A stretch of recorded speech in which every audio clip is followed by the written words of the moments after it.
ખુદને ફિટ રાખવા માટે હેલ્ધી ડાયટ અને એક્સરસાઇઝ કરવાની સલાહ આપવામાં આવે છે, પરંતુ ઘણા લોકો ઈચ્છતા હોવા છતાં પણ વર્કઆઉટ અને ડાયટિંગ કરી શકતા નથી. તેવામાં વજન ઘટાડવું પણ ખૂબ જ મુશ્કેલ બની જાય છે.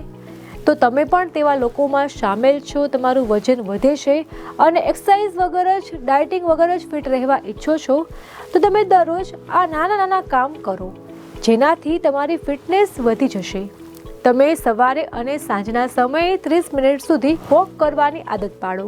શરીરમાં જમા ગંદો કચરો બહાર કાઢવા માટે પર્યાપ્ત માત્રામાં પાણીનું સેવન કરો.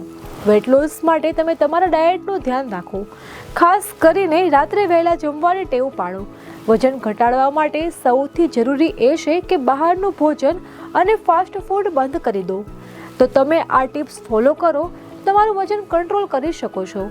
અને હા, અગત્યની વાત એ કે આ રીલ્સ જે ખરેખર વજન ઘટાડવા માંગતા હોય તેવા લોકોને શેર કરવાનું ના ભૂલતા.